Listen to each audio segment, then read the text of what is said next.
What's up mga kabutingting? Magandang umaga sa ating lahat mga kabutingting at welcome back sa ating munting channel. Yan mga kabutingting, mayroon tayong home service ngayon sa Barangay Mac sa Sugod, Southern Leyte. At ito ngayon lang naka-vlog mga kabutingting dahil pesta dito sa amin kahapon kaso wala akong handa. Mahirap maghanda ng utang. Kaya bawi na lang sa sunod na taon mga kabutingting. Ayan o, palatandaan na pesta talaga dito dahil may tarpaulin pa. So, samahan nyo ako doon sa Barangay Mac mga kabutingting.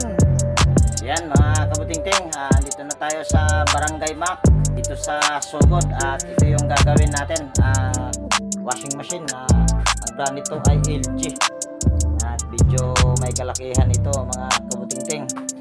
At bago ko ito umpisahan mga kabutingting ay disclaimer lang, lahat po ng video na ina-upload ko sa aking YouTube channel ay based lang po sa aking experience at hindi ako dito nagmamagaling. Ayan mga kabutingting, una nating gawin ito ay testerin lang natin. Set lang natin tong tester natin sa sana all. Ayan, set lang natin sa all.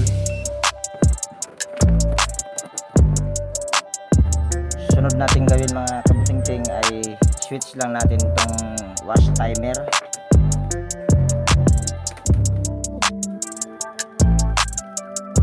Ito mga kabutingting ay tumutunog pa.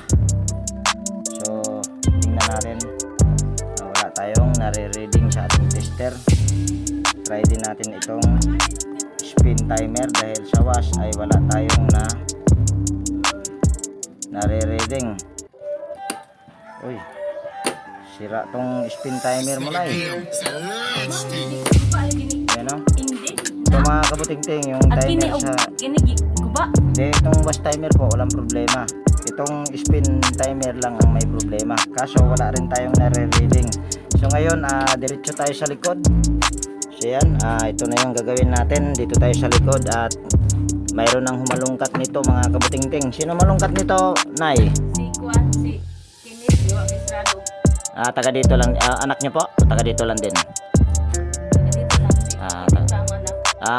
Anak niya lang daw pala mga kabutingting ang tumingin nito. At ito mga kabutingting, tingin ko ay kaya wala tayong nare-reading dahil kung nakikita nyo ay putol-putol yung mga yan o, putol-putol yung mga wire lahat. At ito yung mga wire niya mga kabutingting. So ngayon ay wa-wirings muna natin ito. At ito mga kabutingting, kahit hindi tayo ang nagkaputol-putol nito, basta original pa yung motor niya, ay hindi tayo dito malilito basta-basta. So yan, ito lang yung gagawin natin. Putulin lang natin ito. Ito, pinatol-putol ng mabait or tingin ko nga ay mabait yung nagputol-putol nito. So yan mga kabutingting, ito na yun. So isasauli lang natin ito sa pagwa-wirings. Mayroon akong nakita ditong putol yan. So kailangan natin ito buksan yun, takip. At yung pagbukas nito ay hindi ko na videohan. So yan na mga kabutingting, natanggal ko na yung tatlong tornilyo dito sa takip at pahirapan dahil kinalawang na lahat. So anuhan muna natin, brasan muna natin. Talagang kinain lahat ng kinain lahat ng wire. So ito na yon mga kabutingting, kung nakikita nyo ay wala na yung wire dito sa contact point, ay isa na lang, ito na lang kulay itim. Itong wire na to mga kabutingting, ewan ko lang kung aabot pa ba ito. Bago tayo dito siguro mag wirings ay kailangan magpalit muna tayo ng timer. At yung ikakabit ko ditong timer ay wala akong brand new nito. At ang mayroon na lang ako ditong available ay Panasonic na second hand lang din itong ikakabit ko siguro. So yan mga kabutingting, ito yung ipapalit natin na timer. Ito yung Panasonic. Yan, kung nakikita nyo. Ito ay aminin ko sa inyo ay second hand lang ito na timer. So ngayon ay tanggalin muna natin itong switch. handle. Tanggalin muna natin itong switch handle nya para mapalitan natin yung timer.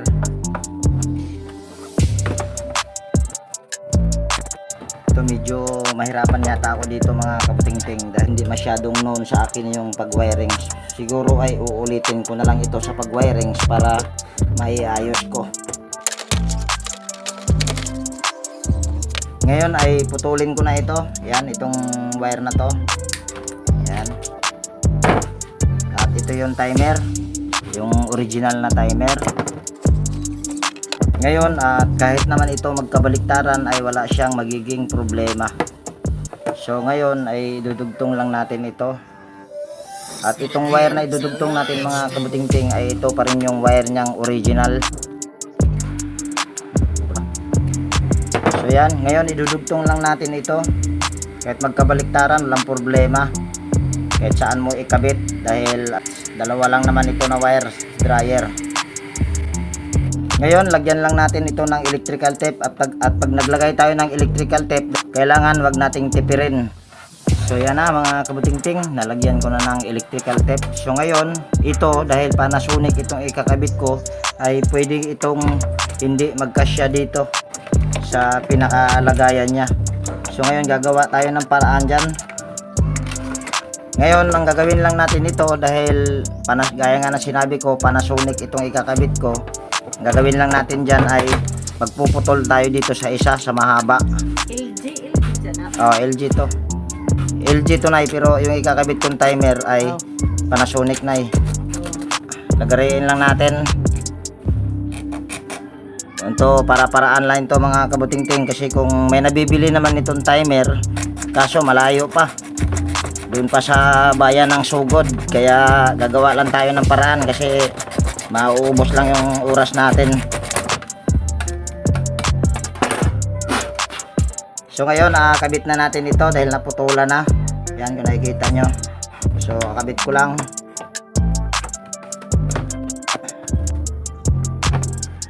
Medyo napasobra yata yung putol ko mga kabutingting kaya lalagyan ko na ito ng tornilyo.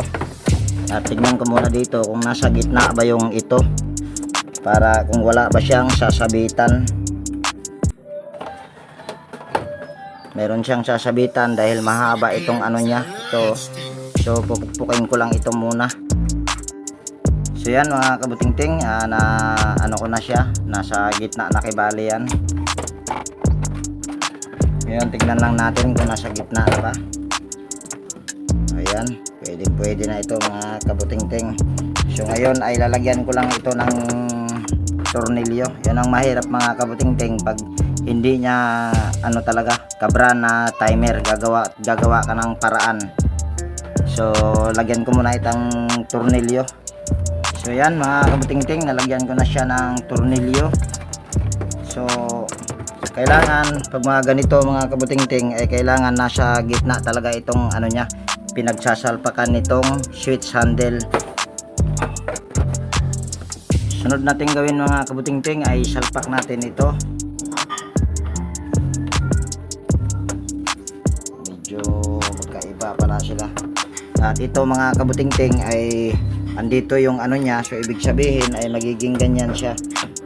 Yan, magiging ganyan. So ang gagawin lang natin dyan ay lalagariin lang natin ito para magiging diretso yung ano nito, yung switch handle magdiretso sa dito sa off.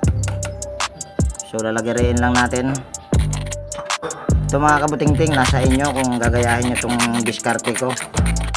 Basta kung anong mayroon lang ako ay sinishare ko lang sa inyo. So yan, nalagari na natin. So ngayon ay salpak na natin ito. So yan, nasalpak ko na ito. So ngayon sunod natin gawin ay maglalagay tayo ng wire dito. Kita ba mga kabutingting, dahil ito ay ninat-ngat ng daga. Ayan o, wala ng wire, ito na lang yung natira. So meron naman siyang wire ito. So kabit lang natin ito. At iwan ko lang kung magkasya ito doon sa pinakababa dahil maiksi na. Tanggalin lang natin itong natirang wire. Ayaw matanggal mga kabutingting. Ayaw matanggal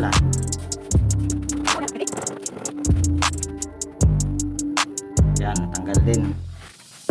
So ngayon ay ihinang lang natin itong wire na to. Ito yung magiging connection dito sa spin. Yan. Ngayon kabit lang natin ito dito. So yan na, tapos na tayo dito sa taas mga kabutingting. So ngayon ay balik na natin ito dito. Yan. So ngayon dito tayo sa baba, sa pag-wirings naman tayo. So yan mga kabutingting, dito naman tayo sa pagwa-wirings. So, ito mga kabutingting, aminin ko sa inyo, hindi ko to masyadong kabisado pag mga ganitong ano, kaya siguro ay babaguhin ko yung linya nito dahil hindi ko kabisado nito pag mga ganito. Ayan, no? Kaya iba kasi ito mga kabutingting. So ngayon siguro ay puputol-putulin na natin ito pag mga ganito dahil ito nalilito ako pag mga ganitong itsura. So puputulin lang natin. At mayroon na rin siyang mga tama sa wire. So putulin lang natin. At sana hindi ito sasabog mga kabutingting. So putulin na rin natin yan. Ngayon putulin na rin natin ito. Ito yung dilaw na to at saka pula ay ito yung linya sa reverse. At itong wire na to mga kabutingting ay bitin talaga. Ayan, no? Bitin. Hindi siya umaabot dito dahil pinagputol-putol ng daga. Ito ang mahirap nito ngayon. Mangyayari nito po baka magiging puro dugtong. So pwede rin naman siguro igaganyan natin ito. Siguro putulin na rin natin ito.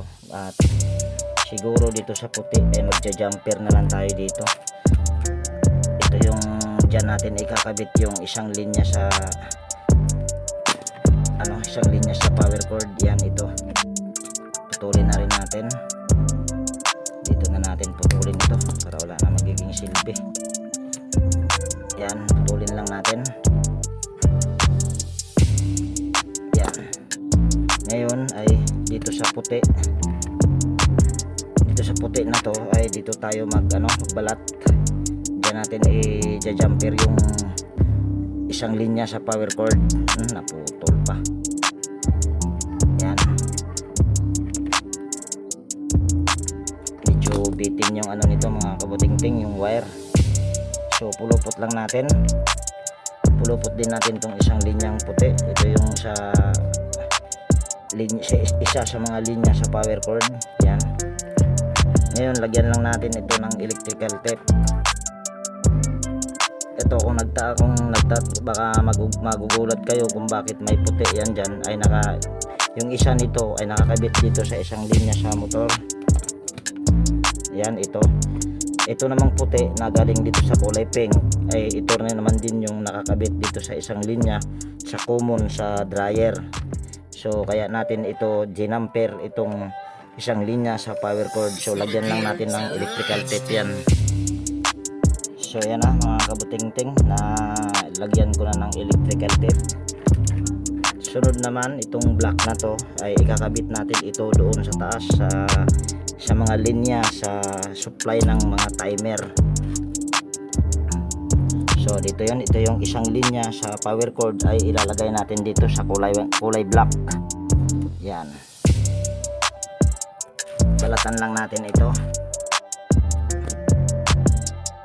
At kung napapansin nyo mga kabutingting ay wala itong fuse. LG pang brand ito, wala to siyang fuse na ginagamit. Wala akong pinutol na fuse dyan. So ngayon lagyan lang natin ito ng electrical tape. So yan na mga kabutingting, nalagyan ko na ng electrical tape. Ngayon kung napapansin nyo dito, mayroon ditong magkaparehas ang kulay. Yan ito, kulay orange na may kulay puti. So ang gagawin lang natin dyan ay ipagsama lang natin yan. At ito mga kabutingting, bibihira akong gumamit ng electrical tape pero wala siya akong close-in connector ngayon kaya ito yung ginamit ko. At kaya nagiging dalawang orange ito mga kabutingting na may kulay puti. Dapat pala ay yung isang linya nito, yan ito, ay dito ka na dapat yung nakakabit dito na hinang, yung kulay orange na may nakakabit dito, dapat hininang ko na pala yung diretso para wala siyang magiging dugtong, pero nandyan na yan, kaya dyan na lang din natin idugtong, kasi ito naman yung linya na to ang magiging pag itataas mo yung takip ng spin dryer, ay ito yung mawawalan siya ng kontak, yun yung hihinto kaagad kahit naka-on pa yung timer. So ito yung mga linya na ito, yung kulay orange na puti. So ngayon lagyan lang natin yan ng electrical tape. Nalagyan ko na ng electrical tape. Ngayon naman nakikita nyo ay tatlo na lang ang wala. Ito madali na lang ito. Yan, pag sama-samahin lang natin yung magkakulay, yan kita naman siguro yung dilaw at saka pula. So yan na mga kabuting-ting, na kabit ko na. So ngayon lagyan ko lang ng electrical tape yan. So yan na mga kabuting-ting, nalagyan ko na ng electrical tape yung tatlo. Yan kung nakikita nyo, yan naman ay hindi naman kayo malilito dahil may kaparehas lang ang kulay. So tatlo yung pinutol natin, ay apat pala. Yan apat yung pinutol natin. So ngayon bago natin ito paandarin, ay try muna natin tignan yung dryer kung wala ba siyang okay ba yung dito niya. Yan kung nakikita nyo ay napakalambot. So ngayon dahil naka electrical tape na yan ngayon lahat, wala na tayong, siguro ay naidugtong ko na lahat. So ngayon try natin, sana hindi ito sasabog. Yan, ayun ay saksak ko lang dito. Yan, nakasaksak na at on lang natin. So walang pumutok nung pag-on natin. So ibig sabihin ay wala tayong namaling wiring. So ngayon ay pihitin ko lang yung wash timer dito sa taas at tignan natin kung gagana na ba siya. Yan, kung nakikita nyo ay gumagana. So dahil magkaiba naman ang motor nito dahil twin tap, so pwede rin natin itong aanuhin tong pihitin ko lang dito yung timer dito sa taas sa spin. Yan, kung nakikita nyo ay umiikot rin. So ibig sabihin ay wala nang magiging problema. Ang nagiging problema lang talaga nito ay itong ikinabit natin timer at saka yung wirings lang.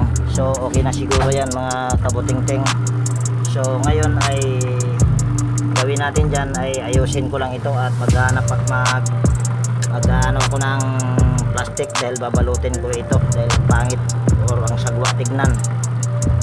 So ayan na kabuting-ting, nabalot ko na sa plastic at ito lang yung pamamaraan ko na nasa inyo kung gagayahin nyo itong pamamaraan ko.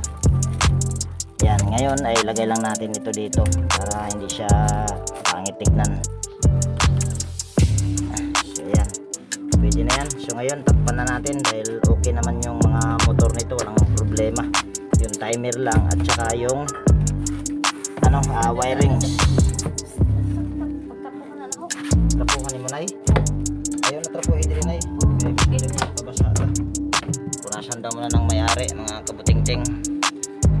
Yan pala mga kabuting-ting, meron akong hindi naikabit at si nanay na nakapansin nito. Pag matanda na talaga nakakalimutin. Madali lang naman ito. Ito yung shadrin mga kabuting-ting. So yan. Sige nay, tapos ka na dito nay. Tapos ka na dito punas. Okay na nay. Ngayon takpan na natin ito mga kabuting-ting para matapos na tayo dito at mayroon na tayong buena mano.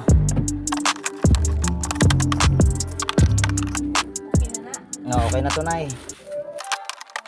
So ayan na kabuting-ting, nailagay ko na yung mga lock nya. At ito mga kabuting-ting, kahit walang tornilyo yan ay pwede, pero lagyan pa rin natin. Yan, lagyan natin ng isa. So ayan, ngayon hindi pa tapos yung timer dito sa washing, yung sa spin lang natapos dahil madali lang naman talaga pag sa spin. So on lang natin ito. So ayan, kung nakikita nyo ay nagre-reverse pa siya. So ibig sabihin ay okay pa yung timer at malapit na rin matapos. So ngayon switch lang natin ulit itong spin timer. Ayan. At ipapasilip ko sa inyo kung okay na ba talaga. So papasilip ko lang. Yan. At wala na pala itong brake mga kabuting-ting. Hindi ko po alam na kung anong laman dyan. So tingnan natin ay. Sige na, hinto naman yan. Antayin nyo lang po. Huwag mo patayin yan ay. Dahil pag patayin mo ito na baka masira lang yung timer. Bawal po yan. Pag ayaw nyo na po, pwede nyo po itong itaas lang.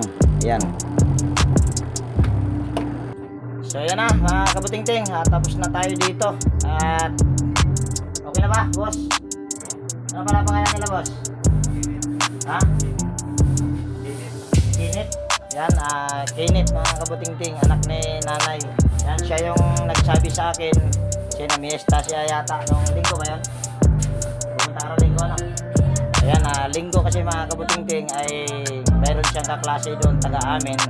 Kaya siya napunta ron at nakita niya ako na yun nga pinapagawa tong washing ni nanay dahil siguro medyo partingin ko kay nanay parang na stroke siya, parang ano lang mild stroke. So siguro mga kabuting-ting ay okay na ito at dito ko na rin siguro tapusin yung video natin sa araw na ito. At kung may natutunan ka dito mga kabuting-ting, pwede bang pa-like saka paki-share na rin para makita ng iba.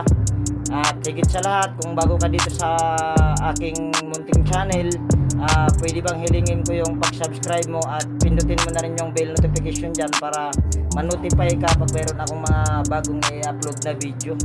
So yan, lagi nag-iiwan sa inyo ng ingat tayo palagi at God bless po sa ating lahat mga kabuting-ting.